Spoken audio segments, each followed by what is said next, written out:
السلام علیکم ورحمۃ اللہ وبرکاتہ۔ اللہم صلی علی سیدنا محمد وعلی آل سیدنا محمد وبارک وسلم۔ افضل صلواتک بعدد معلوماتک وبارک وسلم۔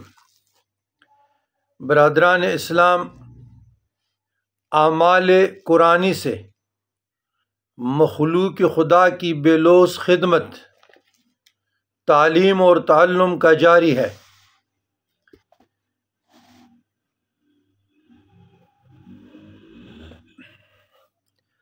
امراض اور پریشانیوں سے نجات کے لیے قدرتی یعنی فطرتی 3 طریقے ہیں۔ پہلا دوا، دوسری دعا اور تیسری تعویذ۔ یہ تینوں طریقے انسان کے امراض کے لیے، انسانوں کے امراض کے لیے، پریشانیوں کے لیے، مشکلات کے لیے، تکالیف کے لیے، انزائٹی، ڈپریشن، لا علاج امراض، آزمائش سے نجات حاصل کرنے کے لیے انسانوں کے حق میں یا انسان کے حق میں یہ علاج ہے، تدبیریں ہیں، تدبیر ہے۔ لیکن آج کل اس پرفتن دور میں اکثر خواتین یا مرد حضرات صرف ڈاکٹروں کے پیچھے لگے ہیں، حکیموں کے پیچھے لگے ہیں، ہومیوپیتھک ڈاکٹروں کے پیچھے لگے ہیں، اور ان کو یہی صورت سوٹ کرتی ہے کہ یہیں سے ہمارے امراض کا علاج ہے، اور اسی پر وہ عمل کرتے کاربند ہے۔ باقی جو دم رکی و شرعیہ ہے اس کے قریب بھی نہیں جاتے، یعنی دونوں صورتوں کے قریب تو کیا انکار کرتے ہیں۔ تو یوں نہیں کرنا چاہیے۔ بالفرض گلی گوچوں میں جو نام نہاد عاملین ہیں یا آپ کو کاغذ کے ٹکڑے پڑھواتے ہیں یا سگریٹوں کے حقوں کے کش لگانے والے ہیں، شریعت سے دور ہیں، نمازیں پڑھنے والا نہیں ہے، قرآن سے دور ہے، حدیث سے دور ہے، فقہاء سے دور ہے، تعلیمات صوفیاء سے دور ہے، تو بالکل ان دونوں صورتوں سے تو آپ دور بھاگیں، دور چلے جائیں۔ لیکن یوں نہیں کرنا چاہیے، بلکہ دعا کے ساتھ دم رکی و شرعیہ،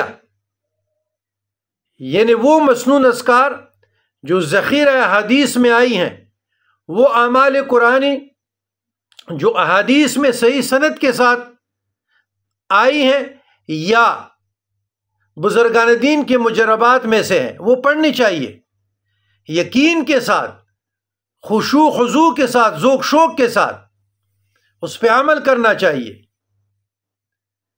لیکن اس زمانے میں پرفتن زمانہ ہے، اگر آپ کسی کی رہنمائی بھی کریں، تعلیم سے آراستہ بھی کرنا چاہیں، روشنی سے آراستہ بھی کرنا چاہیں، وہ خواتین ہوں، وہ مرد حضرات ہوں، مسنون دعاؤں کے، معصور دعاؤں سے، وظائف سے، بزرگان دین کے مجربات سے ان کی پریشانیوں اور بیماریوں کا علاج کے تدبیر بھی کرا دیتے ہیں، یا ان کے گھریلو حالات سے جو وہ تنگ ہے، پریشانیوں سے متعلق آپ اس کو کوئی ذکر، قرآنی عمل، وظائف کے بارے میں بتاتے، وہ مرد ہو یا خواتین ہو، اس پہ عمل نہیں کرتے، تو یہ اس معاشرے کی بدقسمتی ہے۔ تو میں آپ لوگوں کو ان امراض پریشانیوں سے نجات کے لیے قرآن مجید فرقان حمید کی یہ آیات تعلیم کرتا ہوں، اس پہ عمل کیجئے گا، اور ویڈیو کے ساتھ اس کا ریفرنس بھی آ جائے گا، طریقہ بھی آ جائے گا تلاوت کا، پڑھنے کا، ان کے خواص، فوائد، فیوزات، برکات، مجربات، اس طریقے پہ عمل کریں، انشاءاللہ آپ لوگ باغ و بہار ہو جائیں گے۔ لیکن میرا ہر عمل، ہر وہ وظیفہ جو میں بتاتا ہوں، اس کے لیے 2 رکعت صلاۃ توبہ، صلاۃ شکر، صلاۃ تحیۃ المسجد یا صلاۃ حاجت ضروری ہے، اس کے بغیر چارہ نہیں ہے، جتنے بھی میرے وظائف کوئی پڑھنا چاہے۔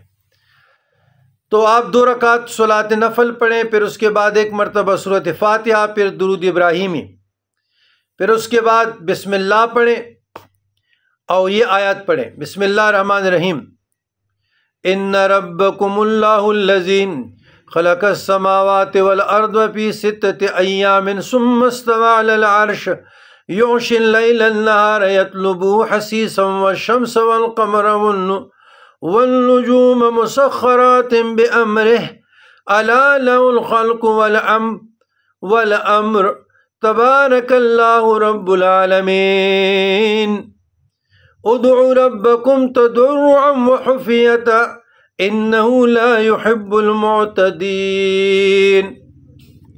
یقین سے پڑھے، خشوع سے پڑھے، خضوع سے پڑھے، اور اس کے ساتھ اگر یہ اگلا حصہ بھی ملا لیا جائے تو اچھی بات ہے۔ وَلَا تُفْسِدُوا فِي الْأَرْضِ بَعْدَ إِصْلَاحِهَا وَادْعُوهُ خَوْفًا وَطَمَعًا إِنَّ رَحْمَتَ اللَّهِ قَرِيبٌ مِّنَ الْمُحْسِنِينَ۔ انشاءاللہ پریشانیوں سے نجات ہوگی، امراض سے افاقہ ہوگا، دعائیں قبول ہوگی۔ تو یہ اعمال قرآنی ہے، آپ لوگوں کی رہنمائی کے لیے، آپ لوگوں کی تعلیم کے لیے، تربیت کے لیے ہم کوشش کر سکتے ہیں۔ ربنا تقبل منا انک انت السمیع العلیم وتب علینا انک انت التواب الرحیم۔